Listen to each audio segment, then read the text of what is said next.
our country with Donald Trump at the lead. You've quoted General Milley calling Donald Trump a fascist. You yourself have not used that word to describe him. Let me ask you tonight, do you think Donald Trump is a fascist? Yes, I do.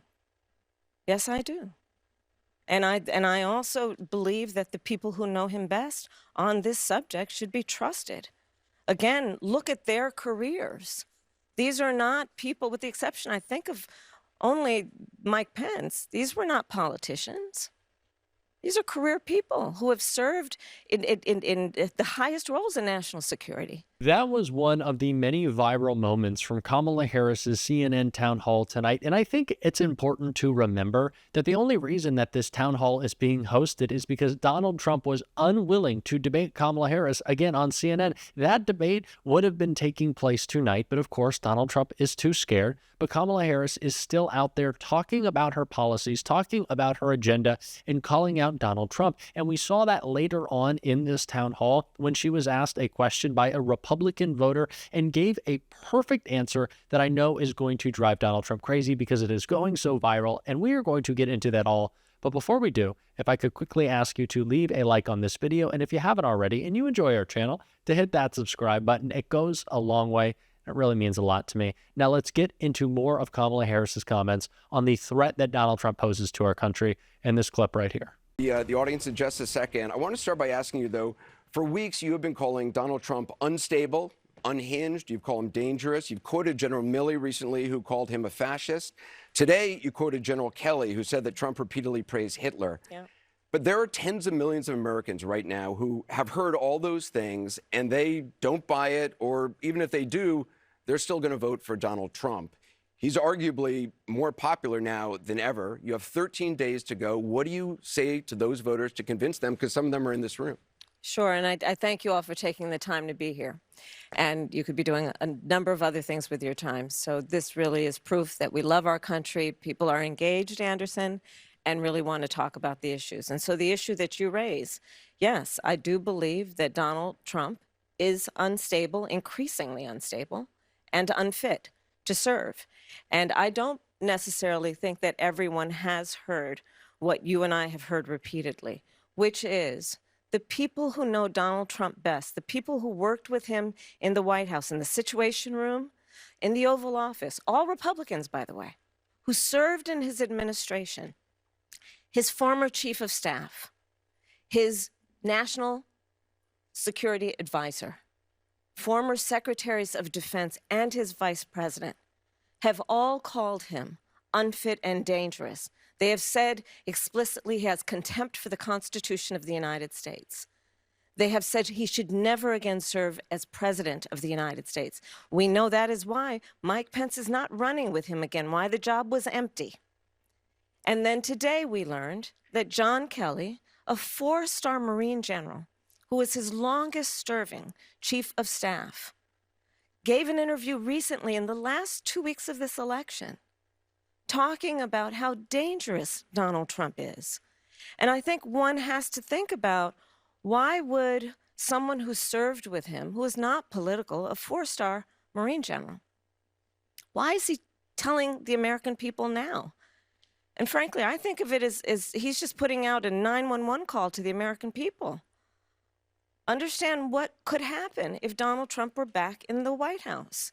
And this time, we must take very seriously those folks who knew him best and who were career people are not going to be there to hold him back.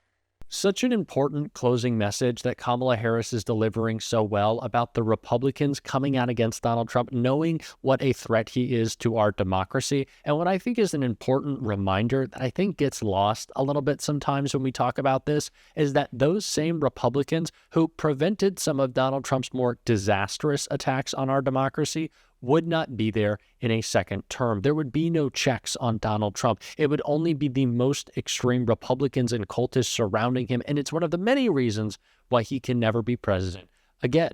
And one of the many reasons that Kamala Harris is talking about when she's talking about bringing this country together. And that is what she was asked about by this Republican voter right here in a clip that went mega viral. How do you plan to address the concerns of independent voters and anti-Trump Republicans like myself who feel left out of the polarized political landscape And what specific actions would you take to bridge the political divide and create more unity?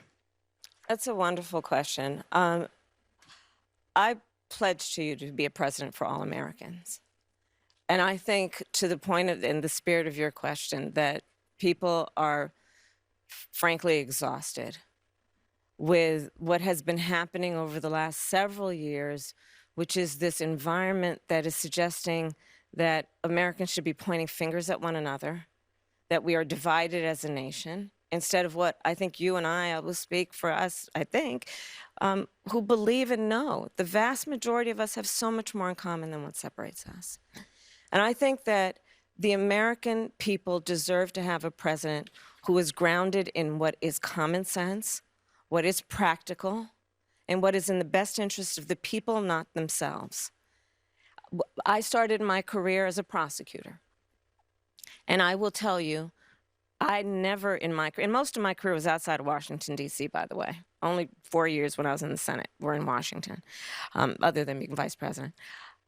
I have never, in my career as a prosecutor, asked a victim or a witness of a crime, are you a Democrat or a Republican? The only thing I've ever asked is, are you okay? And I do believe that is what the American people deserve in their president, and not someone who makes decisions based on who voted for them or what is in their personal interest. And I reference that because, as we know, it has been revealed that Donald Trump, when he was president, during extreme disasters, when it came time to determine how those areas, those people who had been traumatized by extreme weather would get relief, he asked the question, did they vote for him? I believe the American people deserve better. And they deserve a president who is focused on solutions, not sitting in the Oval Office plotting their revenge and retribution.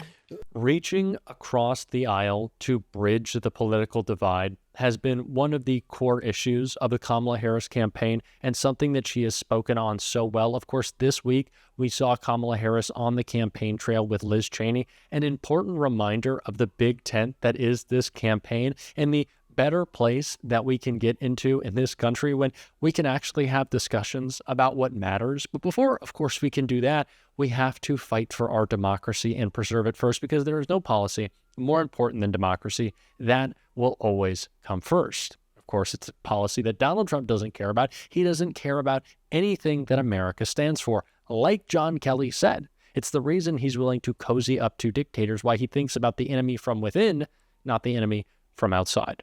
And that's what Kamala Harris had to call him out for in this clip right here. And we know who he is. He admires dictators, sending love letters back and forth with Kim Jong-un. Talks about the president of Russia, and then most recently the reports are that in the height of COVID, when most Americans could not get their hands on a COVID test, Americans were dying by the hundreds a day. He secretly sent COVID tests to the president of Russia for his personal use. We have to continue to reiterate this point. Kamala Harris is running for president for us. Donald Trump is running for president to avoid prison, to serve Putin, and to write another big tax cut for his wealthy friends. Those three reasons. That's it. It's the only thing he cares about. He cares about the flattery of dictators. He cares about his rich friends, making sure they donate more to him, making sure he can grift off of them. He cares about staying out of jail. That's what this campaign is about for him. There is no substance. There is no looking into the future. There's no ambition to improve this country, to build a more perfect union. No, it has always been and always will be about Donald Trump. Of course, Kamala Harris, on the other hand, is talking about policy. And I think one of the best examples of that we're going to contrast with Donald Trump in just a second, comes right here.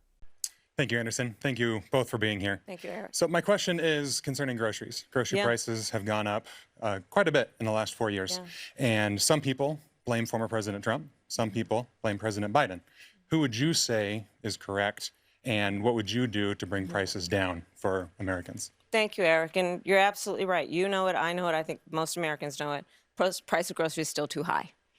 And we need to address it in a number of ways. One of my aspects of doing what we need to do to bring down the cost of living for working people and the middle class in America is to address the issue of grocery prices. Part of my background and how I come to it is probably a new approach grounded in a lot of my experiences as a former attorney general, where I took on price gouging. And part of my plan is to create a new approach that is the first time that we will have a national ban on price gouging. Kamala Harris has a plan to lower prices, to fight price gouging. Kamala Harris cares about making everyday items for working class Americans more affordable. What does Donald Trump have to say about the rising price of groceries? What does Donald Trump have to say about anything? Nonsense. And we can see some of that right here. Like that. You know, you hear the word groceries, you say, really? But I get more complaints about groceries, everything from hot dogs to bacon and eggs and everything. So what we're doing is, and what they've done is they screwed up our energy. We had energy. We want a president who is bridging the divide, not a president who is trying to create one. And that is what the Donald Trump presidency was. That is what it will be if he is elected again. An outcome we cannot let happen. And we're going to continue to talk about that every single day on the show. If you want to support that, as always, you can hit that subscribe button. You can leave a like on this video. And if you're stuck around to the end, you can drop a blue heart in the comments. And until next time, I'll see you soon.